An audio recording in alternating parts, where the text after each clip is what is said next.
Hello बच्चों, good morning. कैसे हो सब? हम आज पढ़ने जा रहे हैं हिंदी एकम 8 दोहा अष्टक। प्रथम सत्रनो हिंदी में छेल्लो पाठ है दोहा अष्टक। विद्यार्थी मित्रों ध्यानथी छे दोहा छे एनो अभ्यास करजो, जेथी तमने खबर पड़े कि कबीर, तुलसीदास अने रहीम तेना दोहानी अंदर तेने छे आपणे शुं समजाव्युं छे। आपणे शरूआत करीए। दोहा अष्टक। दोहे हिंदी भाषा साहित्य की अनमोल निधि है। दोहे व्यवहारिक दृष्टांतों के माध्यम से सरल सहज रूप में जीवन, लोक व्यवहार, गुण, स्वभाव, नीति रीति आदि से परिचित कराते हैं। प्रस्तुत इकाई में कबीर, तुलसीदास और रहीम ने चुने गए ऐसे ही दोहे संकलित है। दोहा छे एनु एक छंद छे, तेना रूप में पण एने कहेवामां आवे छे। जेम आपणे जोई के दोहा एक छोटा सा छंद है। हिंदी के कई पुराने कवियों ने इस छंद में कविताएं लिखी है। दोहा अष्टक में 8 दोहे दिए गए हैं। इनमें 3 कबीर के, 2 तुलसीदास के और 3 रहीम के दोहे हैं। इन दोहे से हमें तरह तरह की व्यवहारिक शिक्षा मिलती है। શું કીધું છે કે આપણને છે હિન્દી ભાષાની અંદર જે દોહા છે એ અનમોલ નિધિ છે કે જેનાથી તમને છે એ એક અલગ સાહિત્યની અલગ ભાષાની સમજ મળે। दोहा छे तमे व्यवहार में तेना दृष्टांतो छे तेनो आपणे उपयोग करीए छीए छे। सरल छे, सहज रूप में छे। जीवन अने लोक व्यवहार में आपणे गुण अने स्वभाव तेमज नीति अने रीति ई बधाथी आपणे परिचित करावे छे। अने तमने जी तमारी सामे स्क्रीन उपर तमने जे दोहा अष्टक छे ए देखाय छे। एमां कबीर, तुलसीदास अने रहीम छे ई त्रणेयना दोहा छे तेनो तमने एक पाठ आपेलो छे के जेमां तमने कीधुं छे के 3 दोहा छे ई कबीरना छे, 2 दोहा छे ई तुलसीदासना छे अने एना पछीना जे 3 दोहा छे ई रहीमना छे। आपणे छे ई आगळ जोता जईए। पहला जे 3 दोहा छे ते कबीरना छे। कबीर तो कि ये 15वीं शताब्दी के कवि है। ये बड़े संत थे। इन्होंने हिंदू और मुसलमानों को उनकी गलतियों के लिए फटकारा है और दोनों को हिल मिलकर रहने का उपदेश दिया है। तो कबीरे छे એને શું કીધું છે કે એ 15મી સદીના મહાન છે કવિ હતા અને મહાન સંત હતા અને એને શું કહ્યું તો કે હિન્દુ અને મુસલમાન છે એ બે વચ્ચે જે મતભેદ હતા અને બે ની જે ભૂલ હતી એને ફટકારી અને એના દોહા છે એને લખ્યા છે અને શું કીધું છે એનો ઉપદેશ આપ્યો છે કે હિન્દુ હોય કે મુસલમાન એ બંનેને કેવું રહેવું જોઈએ તો કે હિલ મિલકર એટલે કે સાથે મળીને જ રહેવું જોઈએ। એના પછી જે આપણને તુલસીદાસના 2 दोहा આપેલા છે तो तुलसीदास से इस 16वीं शताब्दी ना प्रसिद्ध राम भक्त कवि है और इन्होंने रामचरित मानस नामनो प्रसिद्ध ग्रंथ लख्यो छे। एना पछी छे कि रहीम। इनका पूरा नाम है अब्दुल रहीम खान खाना। वो बड़े उदार और अनुभवी थे। हिंदी में इन्होंने बहुत ही सुंदर दोहे लिखे हैं। तो आ थई गई आ कोनो परिचय थयो तो कि कबीर, तुलसीदास अने रहीम। सरल रीते तमे याद राखी सको छो कि कबीर छे 15મી સદીના કવિ હતા, तुलसीदास सेना પછી તરત 16મી સદીના પ્રસિદ્ધ રામભક્ત કવિ હતા અને રહીમ છે એનું પૂરું નામ છે અબ્દુલ રहीम खाने खाना। वो बड़े उदार थे और अनुभवी थे और उन्होंने हिंदी में बहुत ही सुंदर दोहे लिखे हैं। एना પછી આપણે આગળ જોઈએ।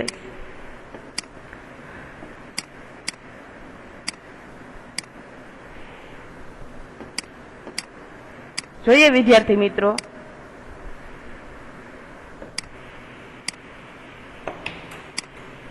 આગળ આપણે જોઈએ કે ત્રણેય દોહા છે કબીર, રહીમ અને તુલસીદાસ કે જેને એના દોહાની અંદર આપણને શું સમજાવ્યું છે। પહેલું છે કે બડા હુआ तो क्या हुआ, जैसे पेड़ खजूर, पंथी को छाया नहीं, फल लागे अति दूर। कबीरा फल लागे अति दूर। पहले આપણે માં हिंदी में એનું अनुवादन જોઈએ कि बड़ा हुआ तो क्या हुआ तो कि बड़ा होने से ही किसी का महत्व नहीं बढ़ जाता। खजूर का पेड़ बहुत बड़ा है पर उसके बड़े होने से क्या लाभ, उससे मुसाफिर को छाया नहीं मिलती और फल भी बहुत ही ऊंचाई पर लगते हैं। वे फल सरलता से प्राप्त नहीं कर सकते। तो શું કીધું છે કે તમે જે મોટા છો, મોટા એટલે કે ઊંચાઈમાં અને ઉંમરમાં એમ નહીં કે મોટું હોવાથી કોઈ જ મહત્વપૂર્ણ બની જતું નથી। ખજૂરનું વૃક્ષ ખૂબ મોટું હોય છે પરંતુ તેનાથી મુસાફરને થોડો છાંયો મળે છે અને તેના ફળ પણ ખૂબ ઊંચે લાગે છે। તો કે ખજૂરનું ઝાડ છે એ ખૂબ ઊંચું હોય છે તો તમે મોટા થઈ જાવ છો તો એનાથી કોઈ મતલબ છે નહીં. તમારી અંદર પ્રેમ ભાવ અને વાત્સલ્ય હોવું જોઈએ કે જેથી તમે કોઈ બીજાને વ્યવસ્થિત રીતે મદદ કરી શકો. એટલા માટે કીધું છે કે મોટું હોવાનું કોઈ જ મહત્વપૂર્ણ બની જતું નથી. ખજૂરનું પેડ ખૂબ જ મોટું હોય છે, પરંતુ એનાથી કોઈ મુસાફરને છાયા પણ મળતી નથી અને તેનો ફળ પણ કેવું લાગે છે તો કે ખૂબ જ દૂર ઉગે છે. તો એ ત્યાંથી નીકળતો મુસાફર થાકેલો નથી એની છાયામાં બેસી શકતો કે નથી એની પેટની ભૂખ શાંત કરી શકતો. એના પછી છે કે સાધુ એસા ચાહીએ જેસા શુભ સુભાઈ. साधु ऐसा चाहिए जैसा सुप सुभाई. सार सार को गही रहे. सार सार को गही रहे थोथा देह उड़ाई. हिंदी में एनु पहला जोई लईए कि साधु એટલે કે सज्जन पुरुष सुप जैसे स्वभाव वाला होना चाहिए. सुप अच्छे अनाज को अपने अंदर रख लेता है और कचरे को बाहर फेंक देता है. सुप यानी कि सुपड़ा જે આપણે ઘરે આપણે છે વાપરતા જોઈએ છીએ અનાજ સાફ કરવા માટે જે સુપડું વાપરીએ છીએ वो. उसी तरह साधु पुरुष को तत्व की बातें ग्रहण कर व्यर्थ की बातें छोड़ देनी चाहिए. શું કીધું છે આપણે કે સાધુ એટલે કે સજ્જન વ્યક્તિ કેવો હોવો જોઈએ તો કે સુપડા જેવો તેનો સ્વભાવ હોવો જોઈએ.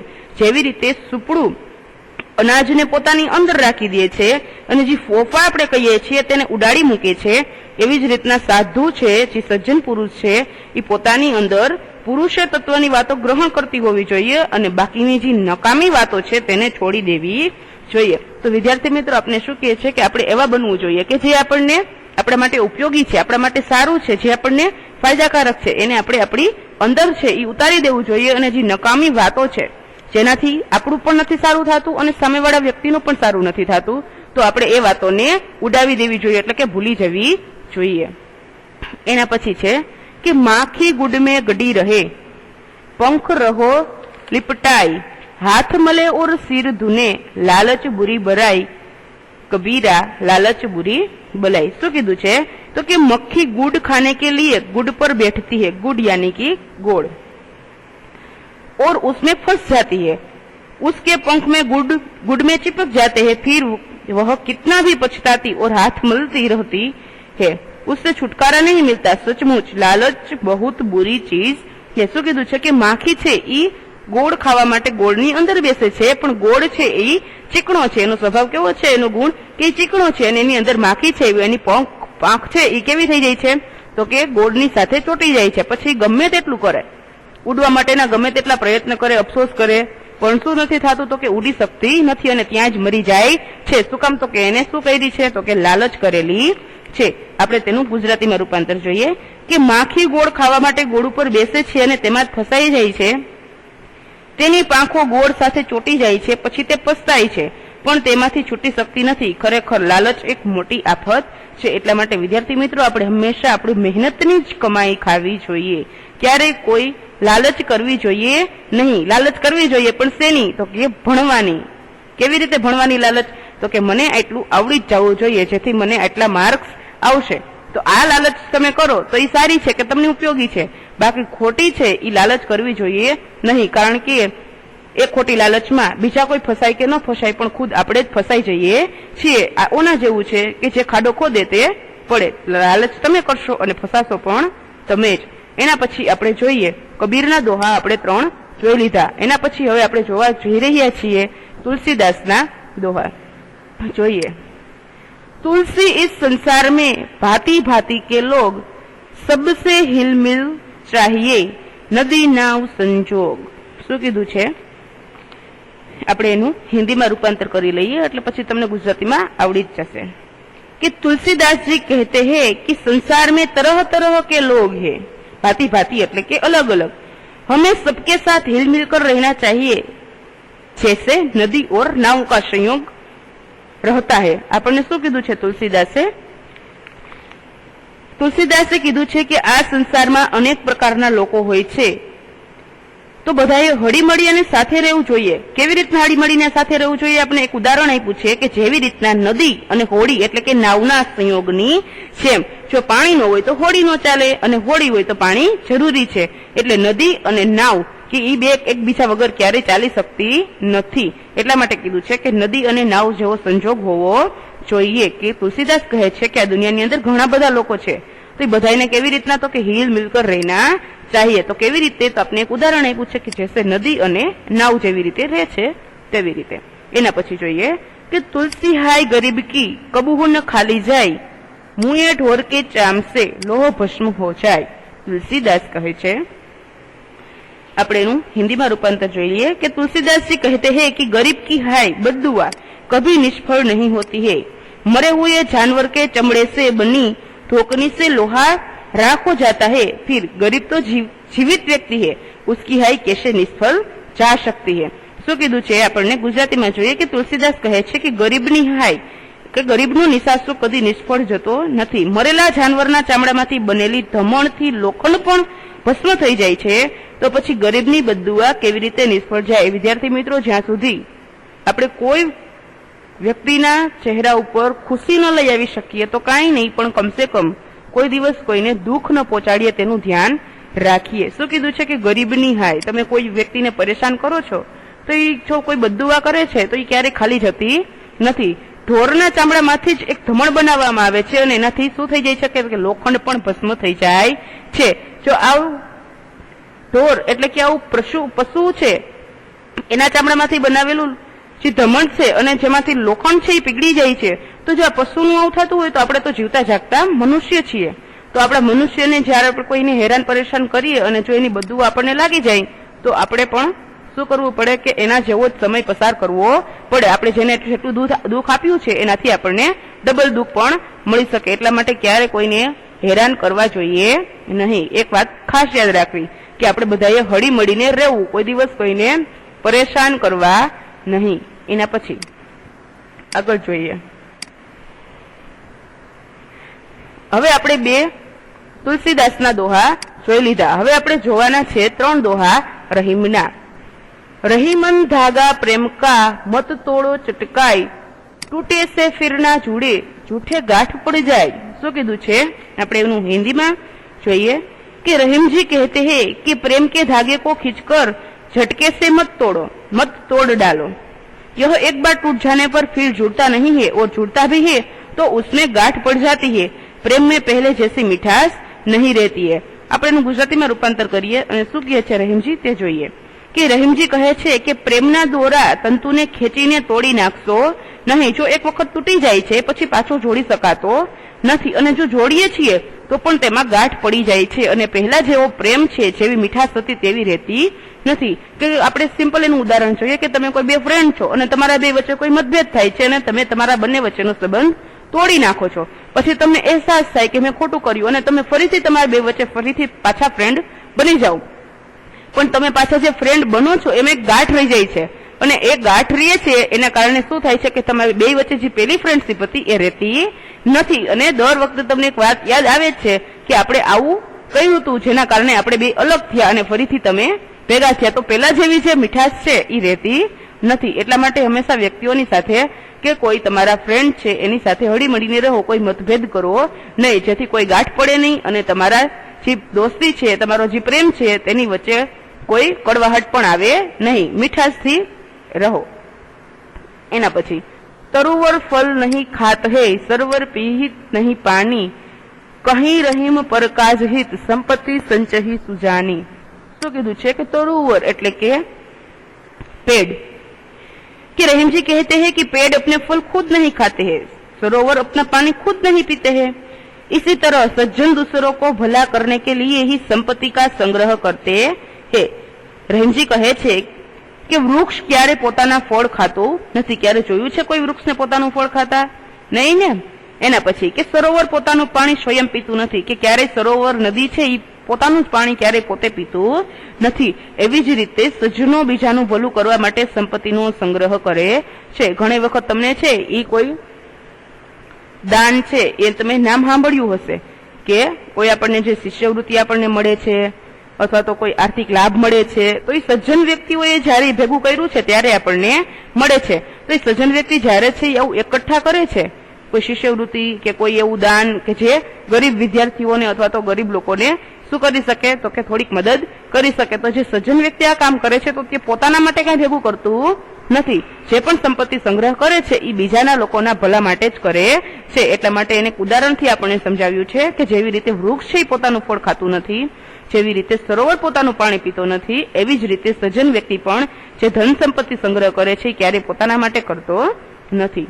એના પછી रही मन देखी बड़े न को लघुर दीजिए डारी जहां काम आवे सुई कहां करे तलवारी। શું કીધું છે कि रहीम जी कहते हैं कि बड़े लोगों को देखकर कि बड़े लोगों से प्रभावित होकर छोटे लोगों की अपेक्षा मत करो, जहां सुई काम आती है वहां तलवार काम नहीं आती है। तो રહીમજી કહે છે કે મોટા લોકોને જોઈને નાના માણસોની ઉપેક્ષા કરશો નહીં, એટલે કે મોટું એટલે ઊંચાઈથી મોટાની વાત નથી, બરોબર। પૈસાની દ્રષ્ટિએ ધન સંપત્તિની દ્રષ્ટિએ કોઈ મોટું વ્યક્તિ ઊભું છે તો તમે નાના વ્યક્તિઓની ઉપેક્ષા ત્યાં ન કરો કે એવું છે તેવું છે એમ ન કહો। ઘણી વખત શું થાય છે કે જ્યારે સોય કામ નથી આવતી, જ્યારે સોયનું જ કામ હોય છે, જ્યારે જ્યાં જે જગ્યાએ સોય કામ આવે છે ત્યારે તલવારનું કંઈ જ કામ હોતું નથી। તલવાર તો સોય કરતા મોટી હોય છે, પણ કપડું કોઈ સીવવું હોય તો ત્યાં તલવાર કામ આવે છે નહીં ને, તો ત્યાં સોયનો જ ઉપયોગ કરવો પડે છે। એટલા માટે રહીમ કહે છે કે મોટા લોકોને જોઈને નાના વ્યક્તિઓની ઉપેક્ષા કરશો નહીં, કારણ કે જ્યાં સોયનું કામ છે ત્યાં તલવાર કંઈ જ કામ આવતી નથી। તો આ થયા રહીમના દોહા। તો વિદ્યાર્થી મિત્રો, આપણે અત્યાર સુધીમાં 8 દોહાનો અભ્યાસ કરી ચૂકીએ છીએ। પહેલા આપણે કબીર, એના પછી તુલસીદાસ અને હવે આપણે રહીમ, 3 છે એના આપણે 8 દોહા છે એ ભણી ગયા છીએ, કબીર, તુલસીદાસ અને રહીમના। તો વિદ્યાર્થી મિત્રો, તમે છે એનું ગુજરાતીમાં ભાષાંતર અને હિન્દીમાં ભાષાંતર છે એ એક વખત તમારી હિન્દીની પાકી બુકમાં લખી લેશો એટલે તમને આવડી જ જશે। હવે આપણે એમાં તમે ઘણા બધા અટપટા અને નવા શબ્દો પણ જોયા હશે, તે આપણે શબ્દાર્થ છે એ જોઈએ, અને આ પણ તમારે હિન્દીની પાકી બુકમાં એક વખત લખવાના છે, 1 ટાઈમ લખશો એટલે આવડી જશે। પંથી, પંથી એટલે કે મુસાફિર, યાત્રી અથવા તો રાહી, જે પગપાળા રસ્તો પસાર કરે છે તો એને કહેવાય કે કોઈ મુસાફિર, યાત્રી અથવા તો રાહી। સૂપ તો કે અનાજ પટકને કે છાછ, જેને આપણે સુપડું કીધું। સાર, નિષ્કર અને સારાંશ, થોથા, નિકંબા, કચરા। બલાઈ, આપત્તિ અથવા તો આફત અથવા વિપત્તિ। ભાંતિ ભાંતિ એટલે કે તરહ તરહ, ભિન્ન ભિન્ન, અલગ અલગ।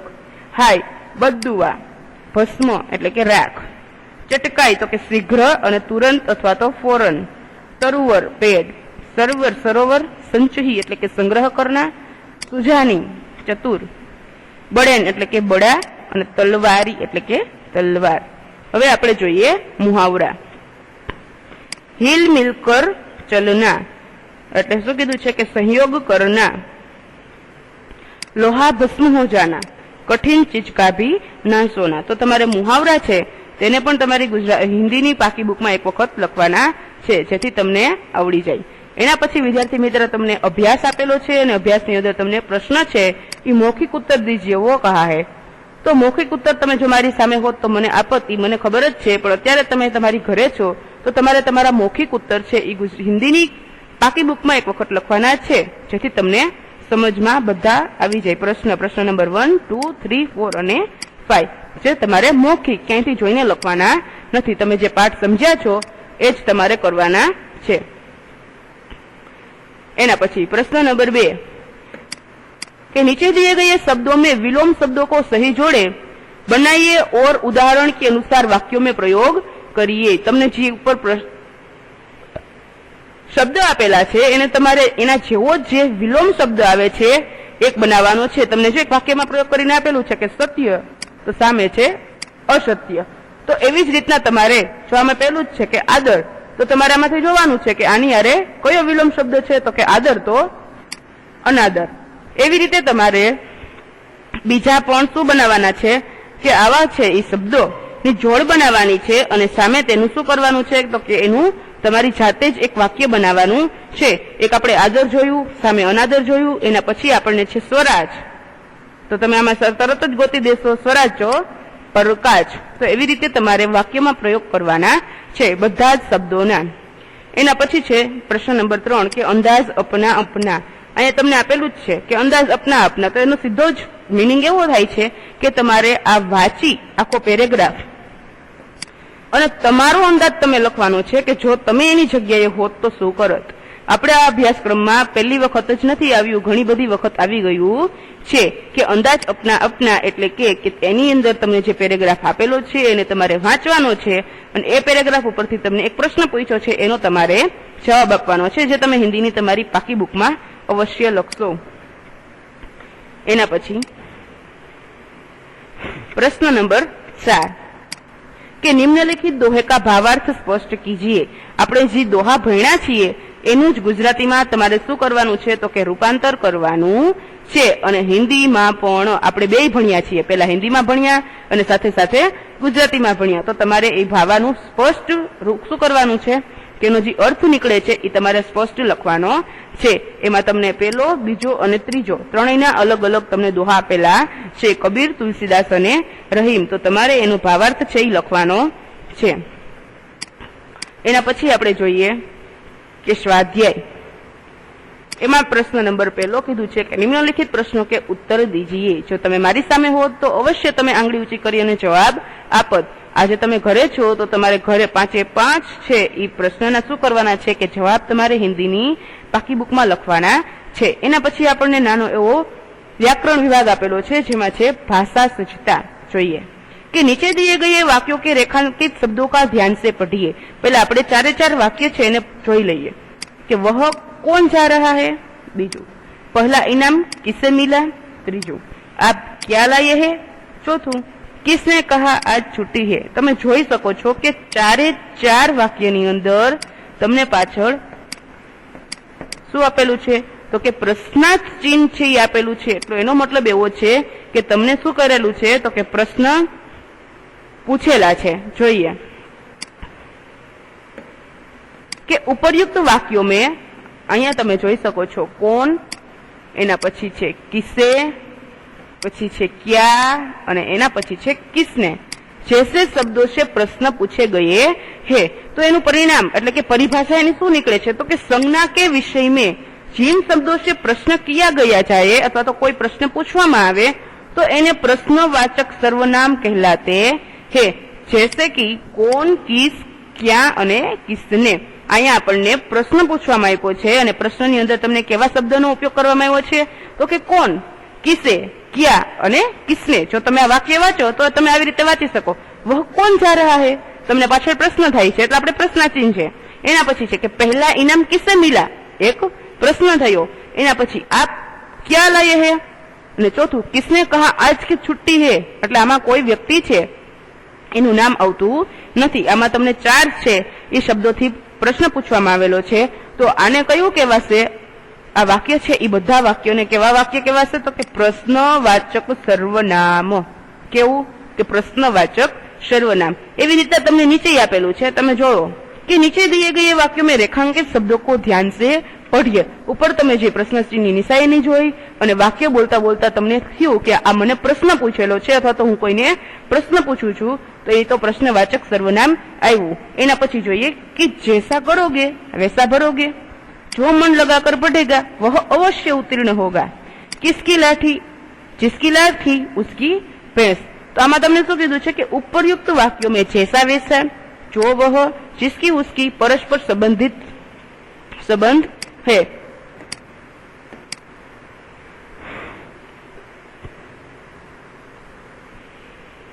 તો અહીંયા તમને શું કીધું છે કે ઉપર તમને જે 3 વાક્ય આપેલા છે એ ત્રણેય વાક્યમાં જેસા, વેસા, જો, વહ, जिसकी, उसकी.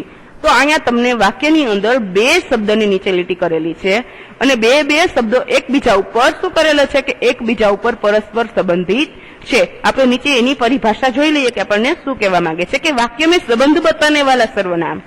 जो वाक्य में એકબીજાની સાથે સંબંધ બતાવે છે કે જેસા કરોગે વેસા ભરોગે, તો જેસાની સાથે વેસા જોડાયેલું છે, વેસાની સાથે જેસા જોડાયેલું છે. એના પછી કે જો મન લગાકર પઢેગા વહ અવશ્ય ઉત્તીર્ણ હોગા, તો કે જોની સાથે વ જોડાયેલું છે અને વની સાથે જો જોડાયેલું છે. ખાલી આપણે બોલીએ કે મન લગાકર પઢેગા વહ અવશ્ય ઉત્તીર્ણ હોગા તો નહીં, એના કરતા એ સાચું થશે કે જો મન લગાકર પઢેગા વહ અવશ્ય ઉત્તીર્ણ હોગા. તો 2 વાક્ય છે એકબીજાની ઉપર અને એકબીજાની સાથે જોડાયેલા છે તો તેને કેવું સર્વનામ કહેવાશે તો કે સંબંધવાચક સર્વનામ. શું ગુજરાતીમાં તમે ઘણું વખત બોલતા હોય કે જો આમ કરશો તો આમ થશે. તો જો અને તો જેમ એકબીજાની સાથે જોડાયેલા છે એના પછી તમે એવું ભણતા હોય કે જ્યાં સુધી ત્યાં સુધી, બરોબર. તો જ્યાં અને ત્યાં, જો અને તો જેમ એકબીજાની સાથે જોડાયેલા છે એવી જ રીતે અહીંયા જેસા વેસા, જો વહ, जिसकी उसकी, સંબંધવાચક સર્વનામ છે એકબીજાની સાથે જોડાયેલા છે, એટલા માટે એ બધાને કેવા નામથી ઓળખવામાં આવે છે? તો કે સંબંધવાચક સર્વનામ.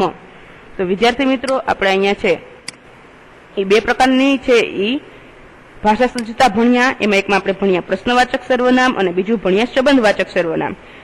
લાસ્ટમાં તમને છે એ 7 છે એ વાક્ય આપેલા છે, એમાંથી તમારે જોવાનું છે કે કયા સંબંધવાચક છે અને કયા પ્રશ્નવાચક છે. તો તમે છે એ નીચે અહીંયા એના નામ લખી શકશો. પ્રશ્નવાચક સર્વનામ અને સંબંધવાચક સર્વનામના તમારે ખાલી શબ્દ જ લખવાના છે. તો પેલું પૂછ્યું છે કે વહ કોણ આ રહા હે, પ્રશ્ન થાય છે તો તરત જ તમે પ્રશ્નવાચકમાં શું લખશો? કોણ. એના પછી છે જેસી કરણી વેસી ભરણી, તો અહીંયા કોઈ પ્રશ્ન ચિહ્ન પણ નથી અને જેસી અને વેસી એકબીજાની સાથે સંબંધાયેલા છે, તો તમે અહીંયા લખશો જેસી કરણી વેસી ભરણી. બરોબર. તો આવી રીતે હજી તમારે ત્રીજો, ચોથો, પાંચમો, છઠ્ઠો અને સાતમો પ્રશ્નાચિહ્ન વાળું વાક્ય અને સંબંધવાચક વાક્યની અંદરથી તમારે જે શબ્દ છે જેની ઉપર આપણે ભાર મૂકવામાં આવ્યો છે એ શબ્દને અલગ કરી અને પ્રશ્નવાચકમાં પ્રશ્નવાચક શબ્દનામ અને સંબંધવાચકમાં સંબંધવાચક સર્વનામ છે એ લખવાનું છે. તો વિદ્યાર્થી મિત્રો, અહીંયા તમારો પાઠ, એની સાથે ભાષા સૂચતા, શબ્દાર્થ, અભ્યાસ, સ્વાધ્યાય અને 2 જે તમે ખાસ આજે શીખા પ્રશ્નવાચક અને સંબંધવાચક સર્વનામ. તો અહીંયા છે એ તમારો પાઠની સાથે તમારું વ્યાકરણ વિભાગ પણ પૂર્ણ થાય છે અને પ્રથમ સત્રનો લાસ્ટ પાઠ પણ પૂર્ણ થાય છે. તો વિદ્યાર્થી મિત્રો, થેન્ક યુ એન્ડ આગળ ભણજો.